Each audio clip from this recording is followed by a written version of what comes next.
Sorry, yes. Welcome to the session to explore the design of a transformative finance lab and what it may mean to you and your work. Thanks, Debbie and Impact for Breakfast, for giving us the opportunity to share some of our ideas with you and also get your feedback. So my name is Anja König. I lead the topic of transformative finance at EVPA.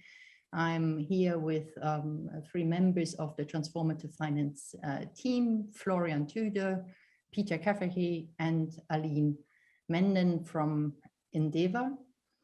And of course, Donika Dymowska of the Jacobs Foundation, who we are partnering with for this work. We'd like to use the next 90 minutes to share some insights and ideas with you, but also receive some feedback on how we can shape this space to make it relevant to you. Sometimes when I'm in these meetings, I feel that in the times that we live in and what's going on outside, it's we shouldn't just go on with business as usual, but I also, and we've been reflecting on this as a team, I think especially this kind of work is even more important in view of the times that we live in. So I think it's also an opportunity to reflect on what we do and how we do our work. I know that there are some expert lab facilitators amongst you, but even those of you who've never been to a lab may have an association when you hear the term lab. So our first question to you is, what do you associate with the term lab?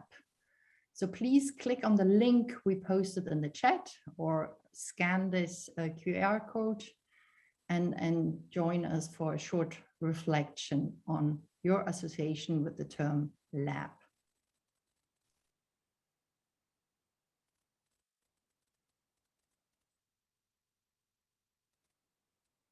Experiment. So someone was very quick. Science.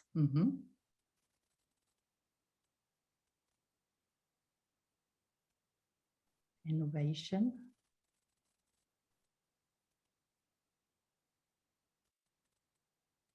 Testing. Exactly. Innovation again. Co-creation, collaboration. Innovation, experiment. Yes, testing, trial and error. Opportunity to fail. I like that a lot. Trial and error. Success, brainstorming. Exploring, open space, surprises out of the box. Wonderful. Yes, fun. Someone said fun. Rats. Okay. I'd like to find out more. Maybe you put in the chat why you said rats. Oh, rats, maybe for mine detection. Huh? Interesting. Yes. Someone mentioned my wife. My wife, yes. That's so the wife and experiment. Yes. Okay. Failure.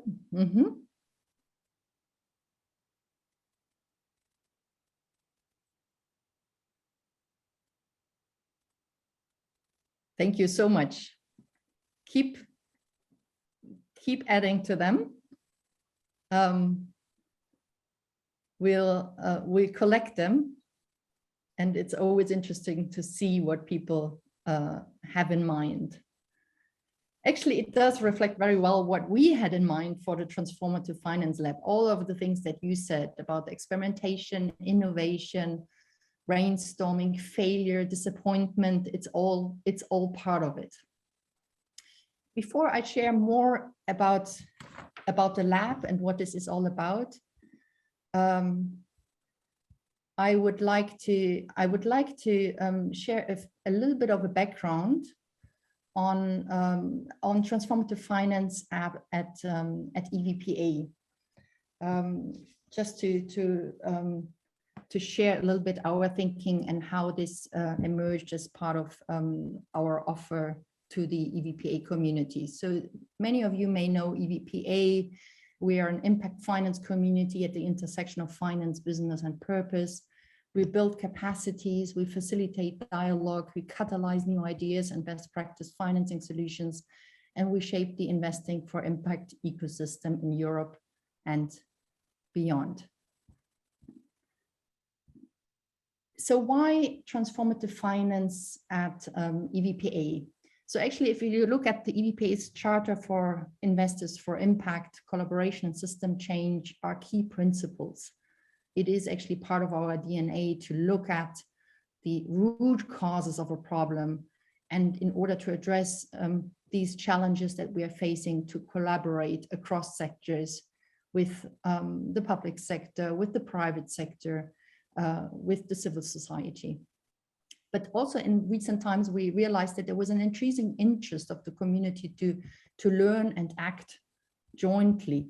And we also found that actually there's a lack of learning opportunities and spaces for funders and investors on this topic. There is a lot of discussions going on, offers also by entrepreneurship support organizations, by social organizations, and they do a lot of wonderful work, but we felt there was a specific need for the perspective of investors to come together.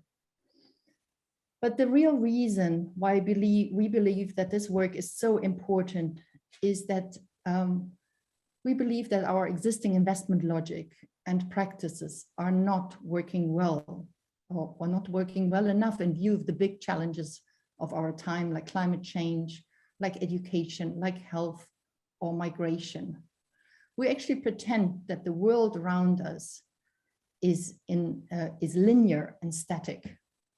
And it's just a matter of finding the right organization and using the right financial instrument and doing the right impact measurement and management, and then all of this will be good. But the reality is that we are living in a messy and unpredictable environment. We are actually part of that unpredictable and messy environment. And the deeper we really want to go to the root causes of a problem, the messier it gets. So intervening in this messiness, intervening in this complexity requires different investing and leadership practices. Still, if we look at how we come up with our theory of change, it's very linear. We work still in silos. Our financing solutions are usually developed in a very isolated manner. So if we want to change any of that, it is actually the foundation for any of this change are our own leadership practices and the inner work that we have to do. And actually in system practice, we have the saying that the success of an intervention depends on the interior condition of the intervener. And I think this is very true. So it is actually requires us also to reflect on our own way of being as individuals, as an organization. So the Transformative Finance Lab is one of the offers that we developed to address that mismatch between and overcome this isolation and the leadership challenges that we see in the investing for impact, or generally in the finance world as such.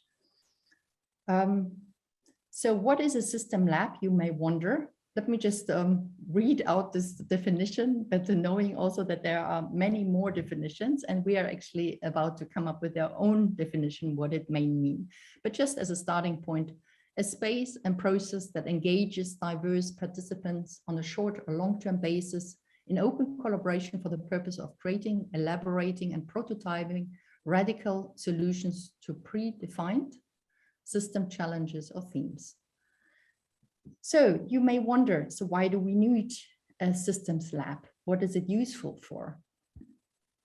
And to answer that question, I like to hand over to Donneke to share with us why the Jacobs Foundation believes this is an important topic, and why are you supporting the development of a transformative finance lab?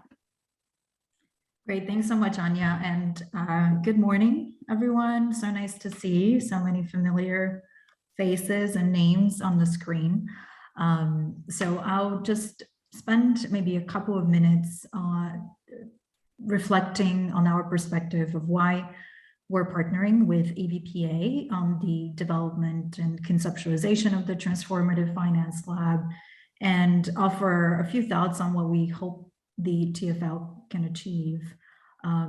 Just for context and background, for those of you who are not familiar with the Jacobs Foundation, we're a Swiss-based foundation working on learning and education around the world, and we're also a member of EVPA, and we're quite active in what we call catalytic investing, especially in the education technology space. Now, in terms of sort of our motivations for why we're excited about the TFL as a concept, as a member of EVPA and several other sister platforms and collaboratives, we felt that there is a real opportunity to build on the reach and convening power of EVPA to create new value-add offerings for the membership that really build on the joint learning and sharing and knowledge development of EVPA and push it into kind of new ways of working together that advance our ability to tackle complex systemic, societal, and environmental challenges collectively, as Anya has described in her overview. And secondly, we were also driven by this realization that when it comes to innovative finance or venture philanthropy, the potential of structured experimentation, prototyping, rapid learning, innovation design, call it what you will, there are all kinds of different methods and approaches out there that have been used in a variety of different industries and business, but even slowly now in global development, they're not really fully explored and realized when it comes to the finance space. So we saw this opportunity to bring these approaches into the impact finance domain much more prominently so that we can collectively engage around these societal and environmental challenges that no individual organization is going to be able to tackle on their own. And then finally, just briefly in our focus, where we come into this equation, obviously we work on education, and we're excited to explore the development of a TFL for education, or possibly even more specifically focused on education technology, which is where we're most directly engaged from an impact investor finance perspective. But we really view this also as an opportunity to ground the TFL into a thematic area or a challenge, possibly a challenge that we hold collectively with other interested parties who are excited about the value proposition of this work. And it would allow us to hopefully test the concept around the lab idea and to learn about what's working, what's not working, and how can we make this approach more effective and embed this kind of thinking and working together across venture philanthropy. And to that end, we view this conversation today from our perspective as really an invitation to those of you who are interested or excited by this value proposition and this idea and are really energized to give us feedback, to share your views on this idea, and to join us in defining what the success of the TFL should look like and how this approach can really be most effectively deployed in tackling global challenges through a more co-creative, more intentional process to devising new solutions. So I really look forward to your thoughts, your feedback, your ideas, and really challenging this group to bring any new things that you think need to be taken into consideration as we move forward with the design process of the TFL. So I'll stop here, and really looking forward to a lively conversation, and I'll turn it over back to Anya. Thanks so much for having us. And thank you, Danica. It's really a pleasure of working with you on this project and brainstorming on some of these ideas. So let me share what these ideas are that we are developing. We are we started our journey, in January with the following starting point. We were saying we want to have a lab process to overcome these silos to effectively address systemic challenges, systemic financing challenges. It's supposed to be a facilitated space, method, and process supported by the suitable technology. We intend to engage a diverse group of actors across the spectrum of capital and beyond. We would like to use co-sensing, learning, exploring, experimentation, co-creation, and collaborating methodologies to go about this. And ultimately, as an outcome, we would like to have co-created financing solutions for transformative impact. And I'll say more about this in a minute, because the intention is really to have more to go beyond the actual solutions. So in the beginning, we had many of these questions around the why, how, and what. And how we approached this was to say, okay, let's look at who's already doing something similar and let's map that. We identified 32 relevant initiatives, and there are actually many more out there. It was interesting that we hardly found any of these initiatives that focus on finance or explicitly bring together the finance community. It seems like almost the funders and investors are expected to fund something that others are doing for them. So others are engaging in a system change, transformative process, transformation process, and then the funders come in to fund these processes. So there is, we really see that there is a gap to bring also the funders and investors on board as one actors and one drivers in the system change and transformation journey. We conducted a public interview series that many of you attended and joined us. And maybe it's a good opportunity here to thank those that took their time to take us through their thinking, take us through their methodology. It was really a pleasure to have these conversations. We really benefited a lot from this experience.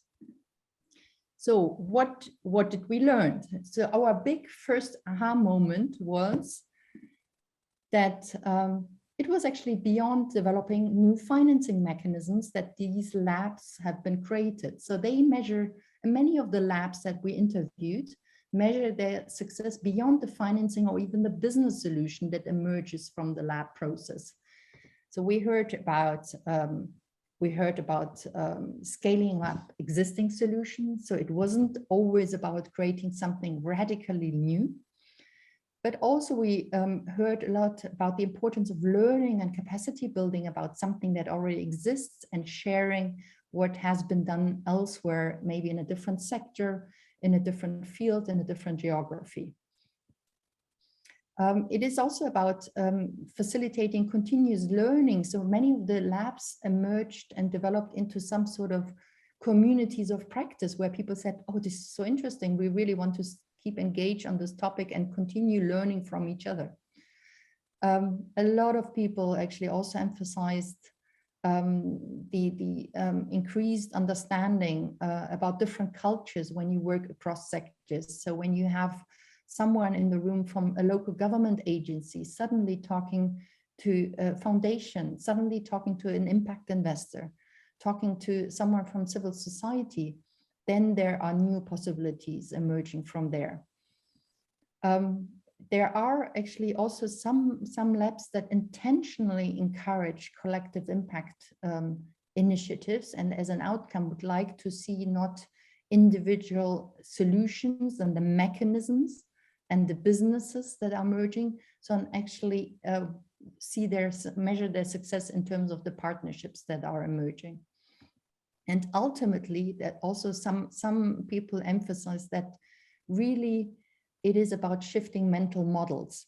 What was interesting about the conversation was that some of these outcomes emerged only after some time. So many of the labs started actually with a concrete business solution, a concrete financing mechanism that was supposed to come out.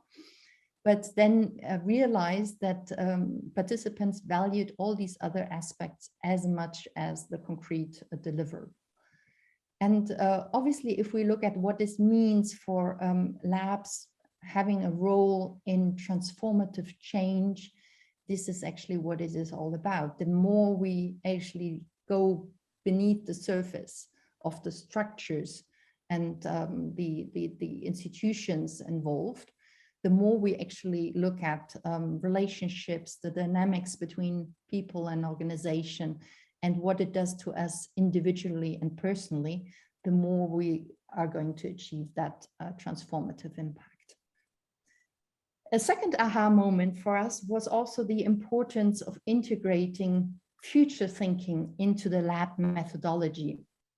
So some of you who are familiar with the lab process know that it's often built on a design thinking methodology, which is great in terms of focusing creatively on solving a problem that our audience are facing today, and then leading to concrete prototypes that are jointly developed and co-created. Future thinking, actually, it's important to emphasize that future thinking is not about predicting the future, but really the value of future thinking is about opening up our perspectives on what is possible, probable, and desirable to happen in 10 years' time from now. And we use these insights actually that we gain from foresight methodologies we use them today and turn them into action today to shape the future. And I think this is quite an interesting perspective to bring into the lab design process. It is also, future thinking also helps to inspire people. And it's not an either or between one or the other methodology. It is really about integrating it and using them both together. The other aha moment is actually that the processes are very similar. So you have an element of a challenge, a problem, you have an element of ideation, and then you have an element of development of the solution and refinement of the solution. Everybody gets very excited by the ideation element. Of course, we love to be asked to come up with solutions together with our peers, and often you see a lot of creativity and excitement around that ideation phase. But what we also learned is it's important to pay sufficient attention to how the challenges and themes are defined and maybe even co-created. And what happens to these ideas after the excitement is over? Who takes on, who develops them further, and what happens? So to make all this in part of the process. This is why also the duration of the labs varies between one day, you can have a future lab in one day, I learned, and even in 1 hour, you can have a mini lab session, up to 1.5 years. So it can be quite a long process. And the duration really is the trade-off that we see there is that there really is, if you have a longer term duration, obviously that builds trust between people.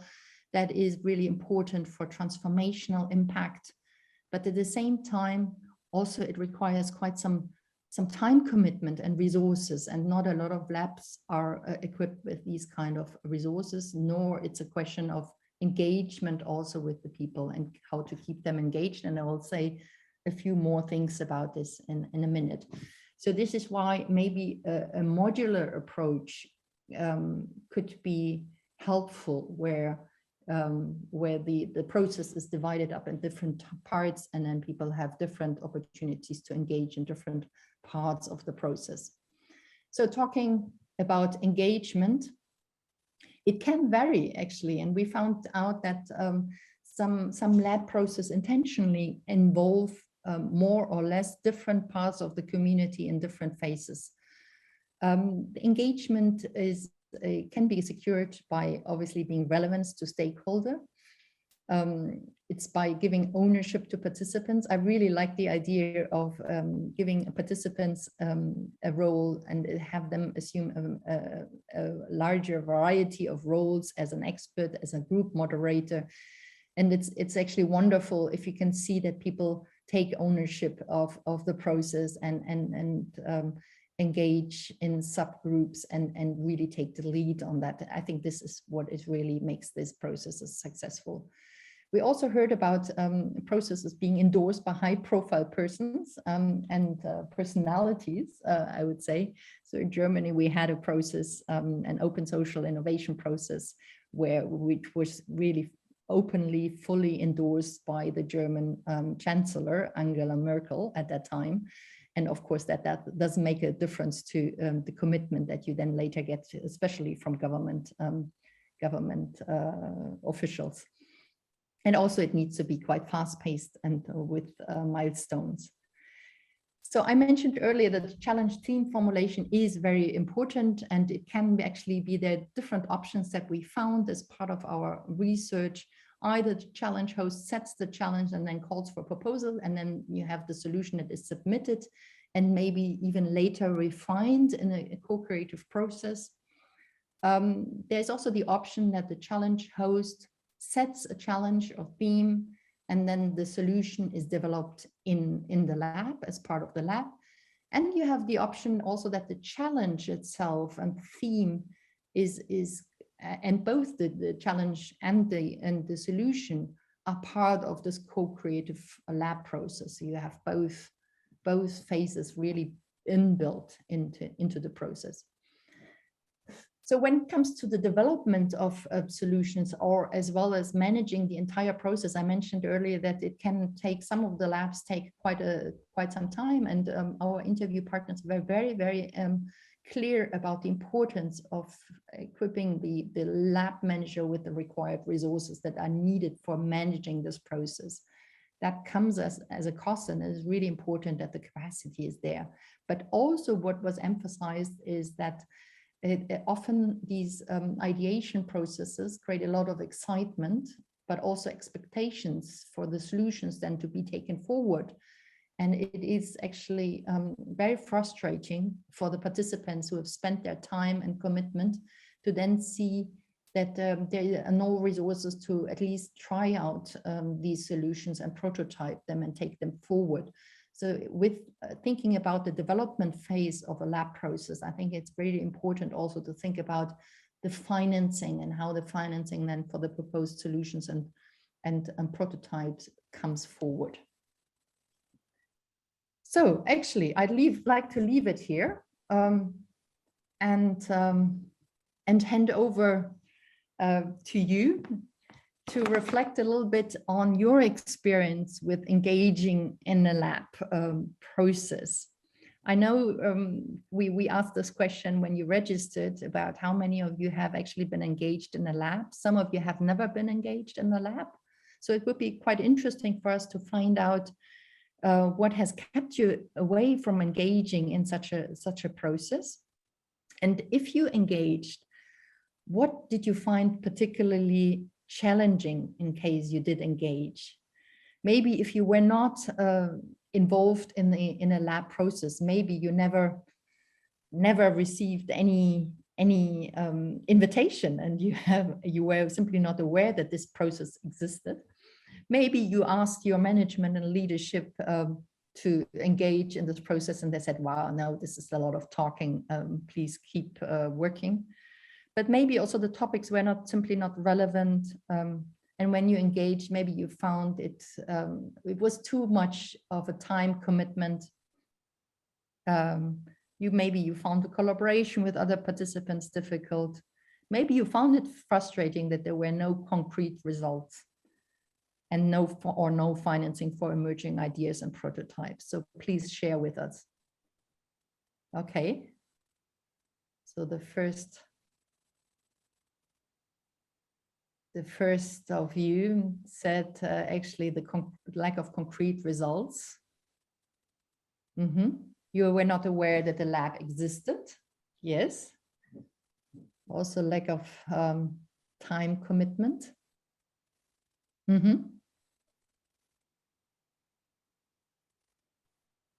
No approval from leadership.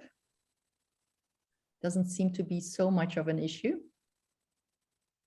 Also the collaboration with others. Some of you found them challenging. But interesting. So it seems like most of you are, those of you who attended saw that there was a lack of a concrete result. So maybe you spent some time in talking about something, and at the end of the day, nothing was coming out of it, and your daily work continued as usual. But also many of you were not aware that labs existed. So wonderful to have you here. Thank you really very much for joining us. Now you know labs exist, they do exist, and we want to make them relevant for you. So from those of you who said that they lacked concrete results, is there someone who wants to share and elaborate a little bit on that? Who said that there was a lack of concrete results? You can just unmute yourself and speak. Anybody wants to share about this? Who wants to share about the time commitment that it takes?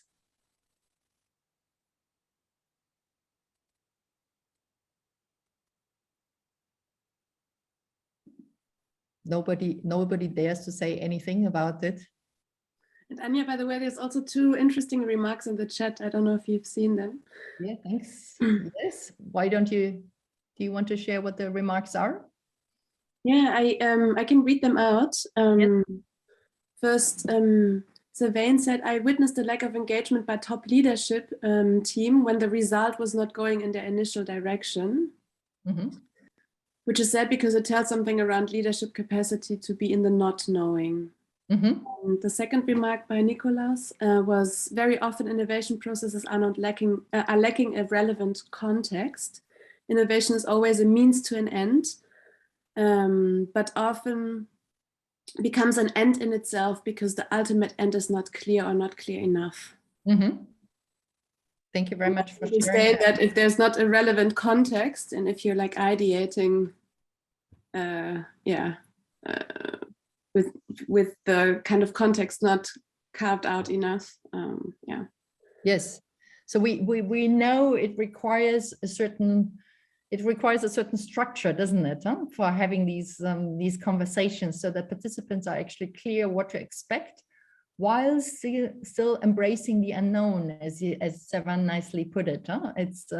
It's really about bringing also different cultures together, where obviously often government officials need to know, when they report back to their top management, they are asked for concrete results, and often they have to say, well, actually I'm engaging this process and we don't really know what will come out of it. It's an emergent process. So that is often very difficult to communicate also to those people who are not part of the process. So this is why it's also important to involve even the leadership team of some of these organizations. Sevan, you're saying before, sorry? Sevan, do you maybe want to share some of your experience? Yes, thank you. Some people are just very happy to have all these tests and this research, and they sign this off, but we haven't tested let alone the embracing the unknown, the capacity to embrace the unknown, is their capacity to sit in it not knowing, or to have something revealed which doesn't match their way of thinking. So it comes before embracing the unknown. And I think in any finance lab, there should be something around, what is your capacity to sit in a discomfortable revelation? What is discomfortable for you? What is it that maybe you don't want to know or you don't want to hear? And I think it's an element sometimes missing from some labs, which can skew the results eventually, or which can lead to some results or directional recommendation not being taken. And that is also a source of disappointment from the team that worked very hard on it.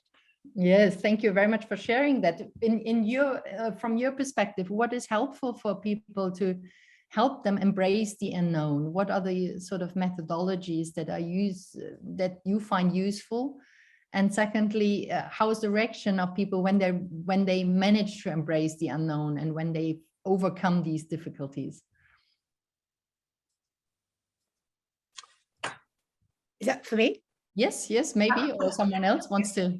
Yeah, Olga can share very briefly. I use the thinking environment, and this is a way for people to be, as a group, whatever their position, whoever is going to be involved in the process, to really voice up their concern or have that space to voice up their concern or their questions. And it's not a debate. It's really a stretched time for them to really share out loud. And that generates freshest thinking for everybody in the room. I'll put the reference in the chat. Yes, thank you very much. There is a comment from Beatrice saying, to my mind, even if sometimes there is a lack of relevant context, you never go out from these processes without being developed yourself if you participate with the right perspective. And so here we have this question of leadership, of self-development. The timing has to be right, says Tom Harrison from TPI. My experience of Endeavor's excellent labs is that our funders at the time were impatient and wanted more mature work to fund.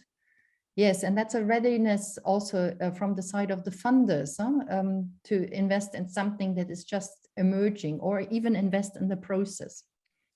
And yeah, if I may add, I think there's a lot of also intersection between the different factors that you asked about in your survey, because lack of concrete results is often because there are no financial means to then implement solutions. Yeah. And if there's lack of leadership, often there is no, or lack of leadership commitment, then there is no financial commitment. So I don't think one should view them separately from one another. Thank you very much for this comment. Exactly. And I think also, sorry, go ahead. Yeah, just one addition. I think then in terms of timing, it's also about when do you ask for leadership commitment? When do you draw people in to ensure their commitment? Often it is difficult if that comes at the very end of the process. Like, okay, we had this ideation process and here are our great ideas. If it comes too late, then to develop ownership, then that may be difficult. Yes, so it's also about involving, your community, your own organization in the process. It's not enough if one person of the organization participates. At some point, it has to be branched out to other parts of the organization to also for them to have ownership. Exactly. So Bonnie was making a comment here. It's important for the group to be able to build trust with each other. Often people come in and out of lab sessions, and it's difficult to manage the group dynamics. So that is really an important comment about the relationship that is being built between people in the lab process and the importance of building a certain level of trust, also a certain level of understanding about the other's position, the other culture in which they operate. Thank you very much for this comment. I would like to raise another aspect, and it's the aspect of culture, because I have a background in the whole startup space, and there it's like, basically it's one of the most basic elements to actually have a lab almost within every company, or you bring it in almost every session in a way. Whereas now I work for the finance initiative in the United Nations Environment Program, and here there's a lack of within that, the culture, the whole cultural space approach. I think that's a major issue there, and the same thing, the same time, I also think within this financial space, with these very strict rules that it followed within the last, I don't know how many years, for how many decades now, it's just there's also not too much space there for exploration and for thinking outside of this very strict system and very system. Yes, thank you very much for this comment. And on the other hand, in the startup world, we also know that we need other organizations to scale up our idea. We need maybe bigger companies to buy our services that we are developing in these labs. We need, maybe if it's a social process, social innovation process, we need government to endorse it and adapt it maybe in their own system. So it is really important to create this understanding across different cultures. Thank you very much for that comment. And Jan had an additional comment. It's also sometimes hard to envision a finance experiment to eventually be able to claim results. We need to consider who is being experimented on, how we might be able to de-risk them to encourage participation. Is it the funder, the investee, the objective of the investment, etc., etc.? Exactly. If I may add to the point of results, I would even go a step further, and I think what makes it very difficult is how the results are going to be implemented. I think therefore it is extremely important to maybe map out who are the important stakeholders that need to be involved, that will help implementing the results and the outcome of these labs. And if those are on the boat and pulling this at the same rope, I think something like that can be implemented. I think the brainstorming and bringing people together and bring ideas together is not the hardest bit. The implementation bit is definitely the toughest bit to do, and therefore, yeah, the stakeholders are extremely important. Need to be involved. Exactly. And also it's then the question how to keep them involved, how to identify them in the first place, and then the second one also to keep them involved and keep them engaged. That's very important. Thank you very much for that comment. We discussed also the importance of the what. So what are we actually having this lab about? Because that also determines later on the kind of outcome that we want to create. So we'd like to ask you to reflect a little bit on the challenges in your sector, in your field, to which the lab process could make a real difference. And I'd like to hand over to Florian to explain a little bit the next steps of the discussion. Thank you very much, Anja. Hello, everybody. My name is Florian from EVPA. And for this next session, we would like to invite you to work a little bit together and to take this a step further. As we discussed now, I will briefly share my screen to explain you how we're going to do this. We are going to use this tool. I hope you all see my screen now. So the question Anja just raised, so in your respective field, in your sector, what are the top areas of concern where more or a different kind of finance really could make a difference? And at the registration, you already indicated this area of concern, and we structured this Padlet board here around these different areas. So you have climate, environment, education, health, economic opportunity, social entrepreneurship, or another sector. So in a second, I will share a link to this Padlet board, and then I will open breakout rooms, very small groups, so you can exchange about those different topics and what are these top areas of concern. And I would like to invite you to collect your ideas below each of these fields here, and there is a comment section, so you just can collect any comment, any reflection under these topics that are important for you. And at this moment, it's really about quantity. So really think about everything, collect as much as possible, whatever comes to mind. It might also be helpful to have someone in your group who takes the notes, but the groups are very small, so it will be 3 or 2 people in the group. Let's just make sure to have some reflections here on the board. So I'll briefly stop sharing the screen again, and I will post the link to this board in the chat right now. So please make sure you click on that you have access to this board. And in a second, I will also open the breakout rooms. I'll give you a few moments so you have access to it. And I will open the breakout rooms now in a few seconds. And important, you have 15 minutes for this task. So I will send reminders throughout the session to give an indication about the time. And after 15 minutes, we're going to close this session and then come back to the plenary. Are there any technical questions before I open the breakout rooms? Seems good. All right, then I'll open the rooms right now.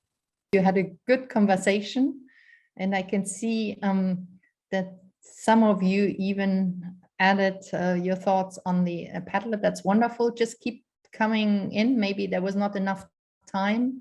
We can also share the link again, no? And just see what has been relevant. I'd just like to pick on some of these contributions. For example, in education, there's a lot of things about cross-generation, working with the public sector. Solutions are designed, don't involve the public sector from the start. Those people in the education field that add something to that. What was the underlying challenge that you explored? Why you put this comment into the Padlet? Does anybody want to elaborate a little bit on the challenge that you saw that could be better approached if we were to involve the public sector?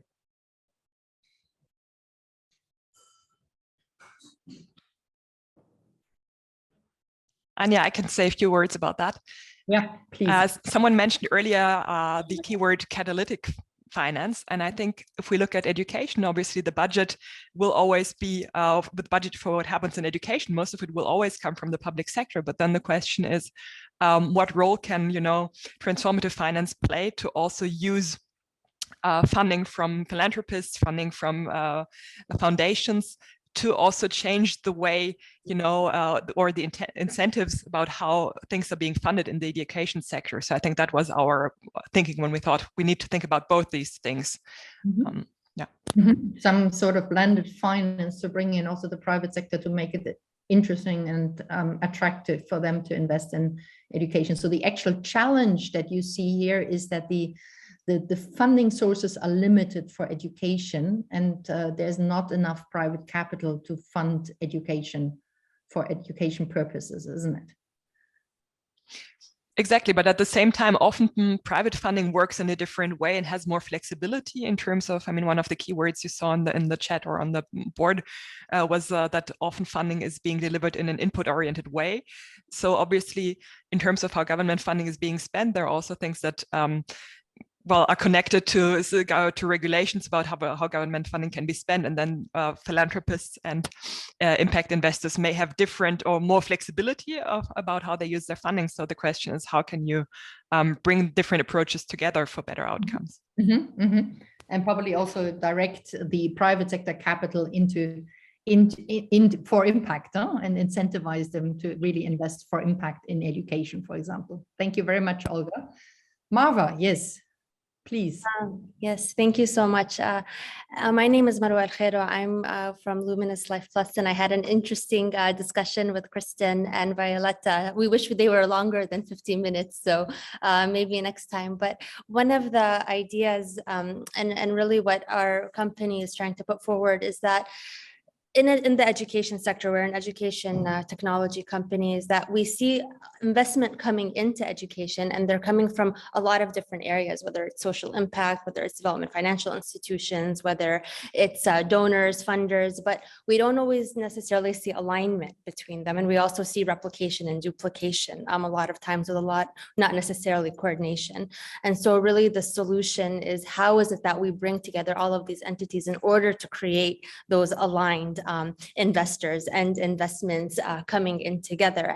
And that's really a challenge, because if we're trying to achieve education at a global scale, if we're trying to also have outcome-based education at a global scale, and really have that quality, effective result that we are looking for wherever we are, it is that alignment, in the case of Luminous Life Plus, social enterprise, for good, for profit, in alignment with the SDGs, and working towards the SDGs. How is it that we are able to bring all of these different investors together, and how is it that they're all aligned? And once they're aligned, we feel that's really where impact can start to happen.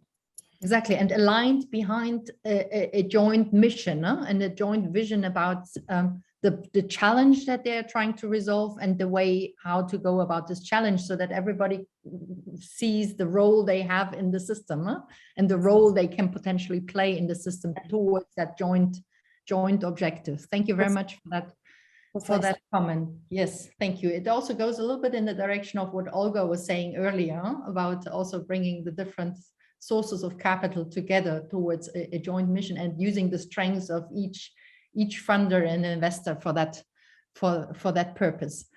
Excellent. There was also a comment, and I suspect the comment was made by Nicholas, knowing him. Nicholas, do you want to say something about your suggestion on the different way of thinking about capital and different financing that is required, please? Yeah, so thank you, Anna. What's the challenge that needs to be resolved here that the lab help with? I think one of the challenges is that a lot of the systems that we have, they are almost toxic by default. So extractive and exploitative. And this comes down to three things, I think. One is that real value, meaning saving lives, improving lives, saving the environment, being regenerative and exclusive, is not properly understood, and the reflection of financial value and the disparity between real value is bigger than ever. And I think we need to find a way to converge that again, that financial profit is a direct consequence of creating real value, and that if you destroy value, you cannot be profitable. So if you're not inclusive and regenerative, you go out of business. Currently, it's very often the opposite. And ways to do that is to change the framework, and this is where I think lab be very helpful, because it brings together the stake and philanthropic actors.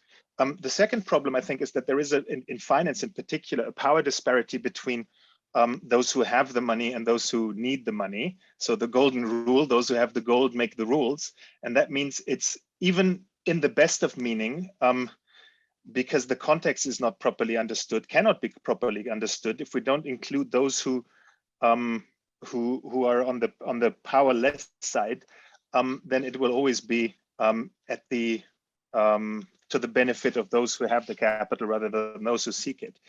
And that leads to the third problem, which is that all the instruments, the systems, and the perspective and the paradigm that we have, the way we look at things, is perpetuate the toxic status quo. And we tried to break this up. We as a group, an accelerator program, Social Innovation Academy, and I think Etienne, the founder, has already presented some of the work in this context here at IFB.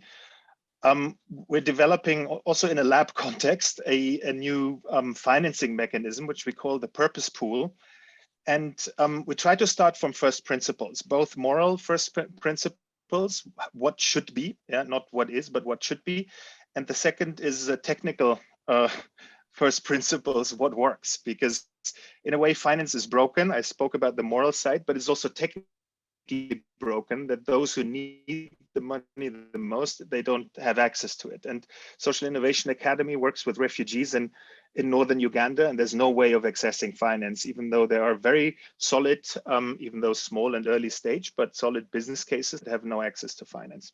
So we tried to combine existing, often proven solutions. One is peer-to-peer selection. This is what Village Capital does, but also mainstream funds like Spearhead, Byfounders in Denmark, for instance. Also, no equity funding, only revenue shares. So kind of combining the flexibility and patience of equity with the simpleness and low transaction cost of debt, but without the asking for collateral that banks usually do.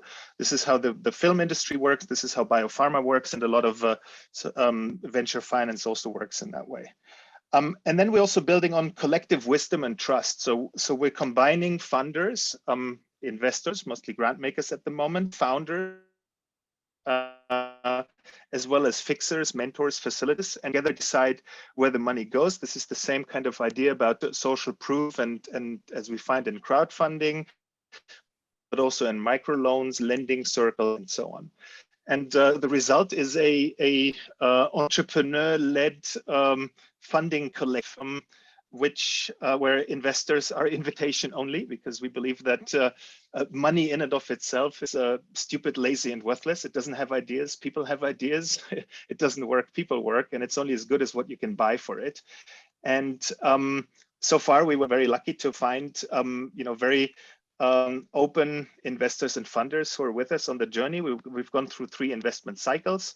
And we've now opened up beyond the Social Innovation Academy network to mainstream SMEs in Uganda. And that has been very, very rewarding, because it's a kind of different, more mature businesses. And we're hoping to be able to build a portfolio of 3 to 5, 6 ventures with a fine somewhere between $50,000. And we would love to present that in a more in-depth way. It's the next 2 to 3 months in this forum. And if anybody is interested, I'm going to leave my contact details in the chat. Please do get in touch. Yes, we would love to. Most welcome, Nicholas. And I found it quite fascinating that you described the financial system for entrepreneurship finance, that is how it is broken, and then that you used actually a lab process to develop a solution to that challenge, if I understood correctly. So that is a really valuable experience. And also, I'm sure if we look at entrepreneurship finance or impact entrepreneurship finance, the way it's done at the moment, we'll find many of these broken elements that could be addressed in a lab process. So please keep them coming in, and everybody who felt inspired by what Nicholas said, I'm sure you can come up with some additional financing challenges to financing impact entrepreneurs. That could be a topic for a future Transformative Finance Lab. Thank you very much for that comment. In view of time, unless there is someone, Donika wanted to add something on it. Yeah, just briefly. Thanks, Anya. Just quickly, just one comment. From our perspective, I think there is this almost like the division in terms of the enterprises that are oriented towards impact and the financing challenges associated with that, versus the much bigger part of all of the industries we're discussing, whether that's education or health or climate, the commercial enterprises out there. And what we've been trying to do is actually to not view these two worlds as separate, where actually last year 20 billion of VC capital went into education technology alone. So there's no such thing as lack of capital there. What is there's a lack of is an impact orientation. So I think, just maybe as a bit of a provocation or as a challenge to this group, ultimately, I think we need to move beyond just social enterprises that are from the get-go designed for impact, but really to think about the broader industry that needs to be brought over. And are there financing solutions and opportunities that allow for that much bigger part of the industry to be a partner to this process as well? So that I think ultimately is going to have to happen in order for us to shift in a direction of actually solving these challenges. So just wanted to say that I think is it's an important part of this conversation. Thank you very much. And it comes out quite clearly about the challenge involved here. We have capital, as you say, but it's not directed towards impact. And also maybe the activities of many education companies may not be geared towards impact as much as they could be. So then the question is how really to bring impact into the mainstream, both finance as well as the mainstream entrepreneurship and business models. And is there a role that finance can play in order to incentivize that shift? Huh? That could be a really interesting question and challenge to be posed as part of this lab. I can see that there's so many days already, the discussions are starting, and I can see how we can brainstorm on challenges and also solutions, and keep coming them in. We read them all and continue to engage. I'm afraid we slowly have to close this session, but Sorry. Yes. Could Yes. I just ask, could you maybe define impact? What should we really look for? What do you mean with impact in education, for example? You asking this question to Donika? Yes, for example, or to you as well. Okay. Sure, I'm happy to respond to that. I mean, when we talk about impact, we really talk about learning outcomes. Those are, learning outcomes from a cognitive or academic perspective or social emotional skills. So I think it's not a lack of understanding of the outcome, it's more, do companies understand how their solution is actually achieving that kind of impact? And are they actively measuring and focusing on understanding of whether or not it's actually working? And I would say, without overstating, I hope the majority of the large scale, if you look at edtech solutions out there, do not have that kind of proof of impact. But they get a huge amount of, financing flowing into them. So what we're trying to do is to say to investors, one of your key things to be paying attention to is how companies are actually achieving impact and their ability to measure that and to improve over time. So that should be a part of the financial assessment alongside the financial assessment. But it's a broader conversation, but certainly there's a lot of thinking that's gone into that. Violetta, and thank you very much for that question, because it shows how important it is also to think about the impact. So if Donika gives you a response to your question, then maybe if I ask Pierre, he may have a different view on what impact is. And this is why also earlier we discussed about the importance about aligning different people towards the impact that we want to achieve. And that is actually part of the benefits of a lab process also, that we really understand what we mean with the impact that we want to achieve as an outcome of this process, because they could be different, a whole range of different interpretation of what impact means in a specific context. Thank you very much for. And I think it comes back to joint mission and vision. If this is clear, then we all know the North Star, and then we can align ourselves, exactly, right? Exactly. But already for defining a North Star, you need to understand the challenge that you want to address. You have to have a joint understanding about what is this actually, where is the system broken exactly. So Nicholas may have a different view on that compared to Christine. I don't know, So they all these perspectives that are important to be somehow brought together and also made transparent about it. Sometimes we have assumptions that we hold dear, and they are not on the table. We are even not aware of these assumptions ourselves.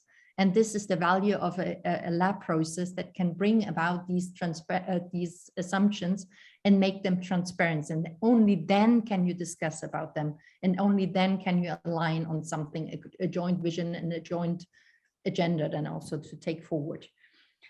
Thank you very much. We already are engaging in these kind of conversations that are really, really important. I'd like to ask you just to reflect briefly on the 3 factors that you think would make a transformative finance lab successful and attractive to you. And Florian will share the screen again. So reflecting also the discussion we just had in the last 90 minutes.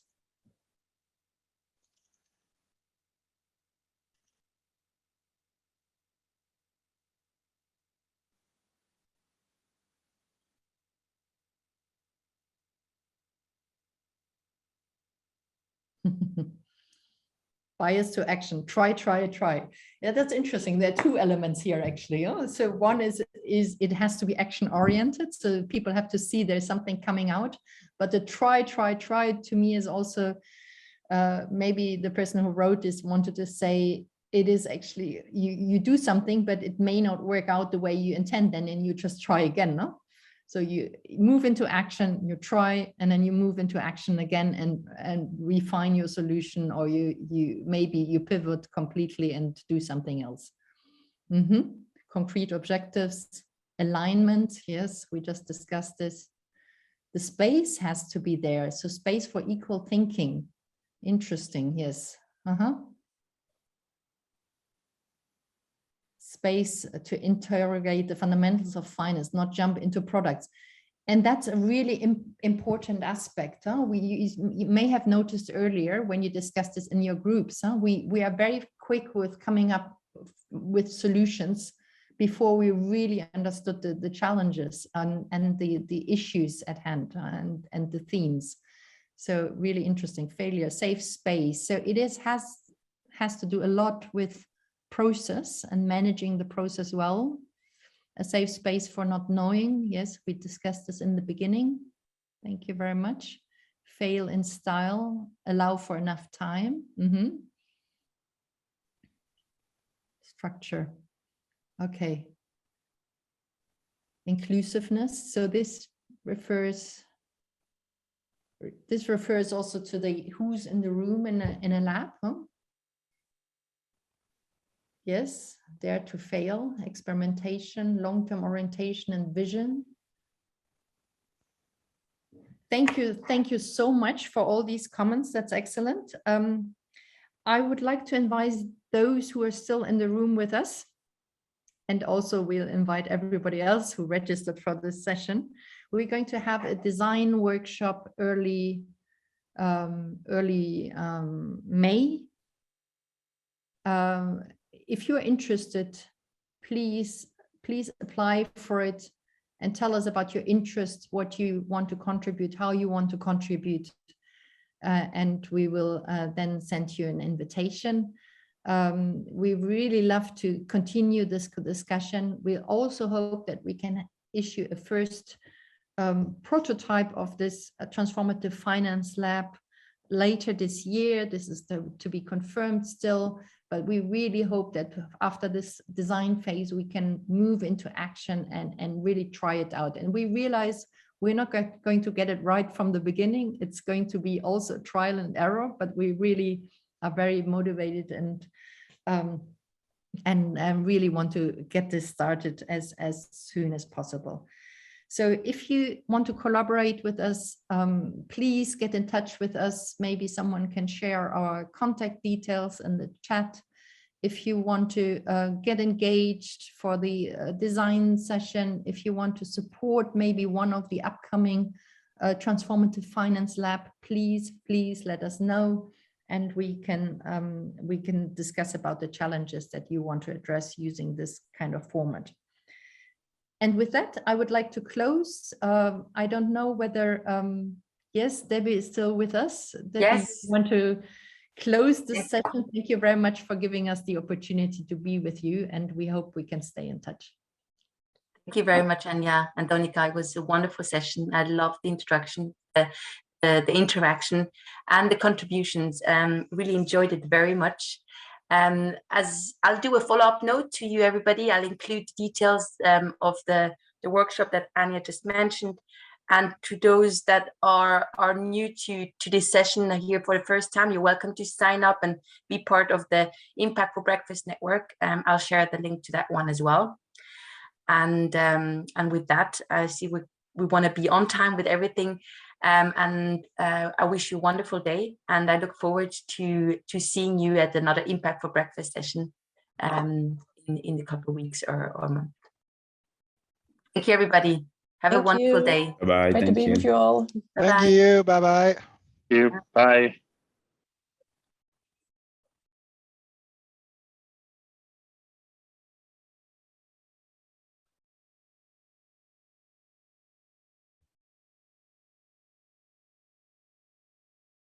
Here we go.